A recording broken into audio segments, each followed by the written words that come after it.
Howdy, y'all. Welcome to the Beverly Hillbillies Facts and Trivia.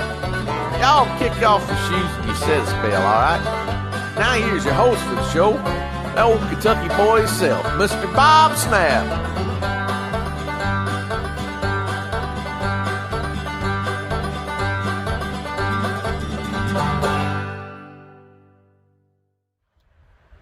Hi guys, welcome to the Beverly Hillbillies Facts and Trivia. Appreciate you being here.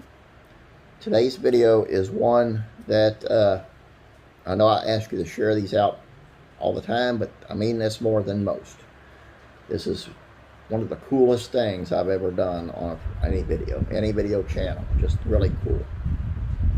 This is from Buddy Ebsen himself. And it's what, he wrote it. I just read it. It's on a prayer on New Year's Eve. Let's take a look. The year was 1945 and was fading fast as my wife Nancy and I trudged home that evening in Manhattan. Nancy had met me at Broadway Theater, where I had been rehearsing for my role in a revival of Showboat. With heads lowered against the swirling snow, we headed back to our apartment. Traffic sounds were muffled in that special hush with snow lends to harsh city streets. Nancy's boots crushed beside mine as we walked in silence, both lost in the kind of thoughts that the year's end brings. It was a poignant time for us, as it was, I'm sure, for most people during the early post-World War II days when we all seemed to be finding our way again. In my case, I was trying to pick up the pieces of a career interrupted 3 years earlier when I'd volunteered for Coast Guard service. Serving aboard a ship in the forlorn reaches of the Northern Pacific was a far cry from singing and dancing, and I had been doing most of my life. And now beginning all over again found me wondering what the future held. With war memories still churning within me, I felt unsettled, uneasy. Tap dancing on stage didn't seem to make sense anymore. Shook my head and squinted as the wind whipped snow into my eyes. A clock in the jewelry store window indicated 11:30 p.m. We had no plans for a New Year's Eve celebration. However, I did feel hungry. "Why don't we get a bite to eat before we go home?" I said, taking Nancy's arm. My wife looked over the muffler covering her face and nodded. Short distance ahead on 54th Street was a little place called Alan Dick's Steakhouse, where we had often dined.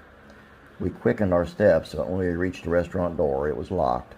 Nancy and I glanced at each other in disappointment, but then behind the curtained plate glass window, I could see shadows of people moving. I knocked on the door. It opened a bit, and Al Green, one of the owners, peered out. A former pugilist with a broken nose, Al broke into a grin. "Hey, buddy, Nancy, come on in," and he swung the door back. Turned out that he and his partner Dick had invited all their employees and spouses to a private New Year's Eve gathering. "Join us," urged Al. "You're part of the family." So we stepped into the warmth of the restaurant, where couples laughed and chatted and loaded their plates of food from a mammoth buffet. Somewhere a piano tinkled. Nancy and I sat at a table, soon found ourselves caught up in the friendly atmosphere. Suddenly a hush fell over the restaurant. Glanced at my watch, almost midnight. Soon the revelry would begin, I thought, expecting to see horns and noisemakers distributed. Instead, Al Green stepped to the center of the room and stood there as others settled at tables or against a wall.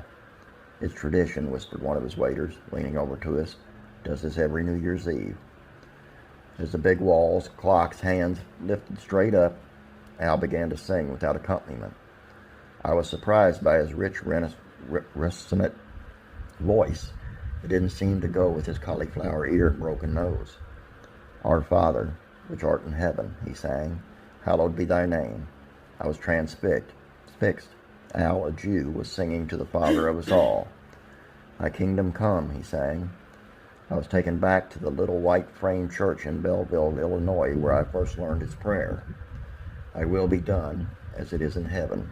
Give us this day our daily bread, and forgive us our debts, as we forget our debtors."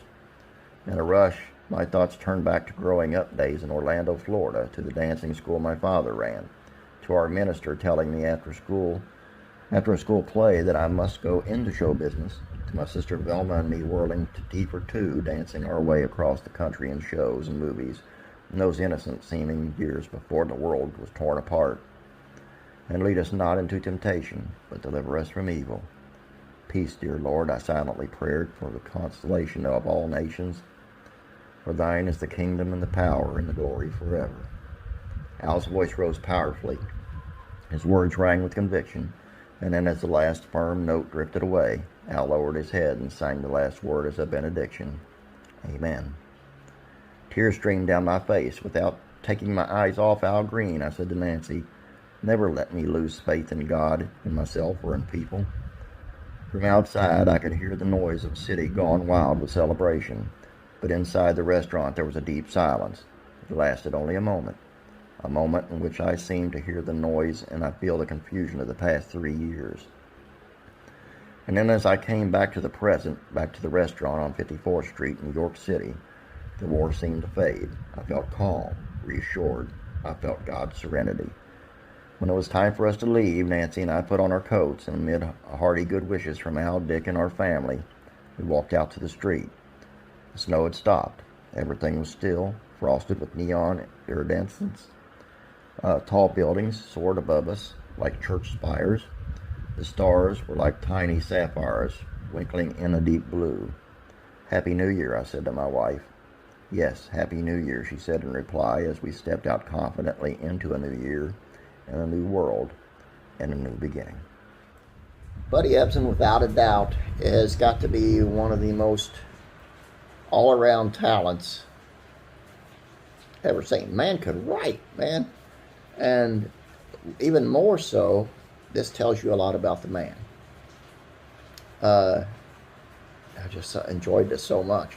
And when he turned to his wife and asked him not to ever let him give up his faith in God or his country or his people, I was, wow.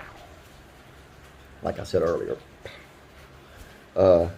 please share this out and let people know what it's about when you do.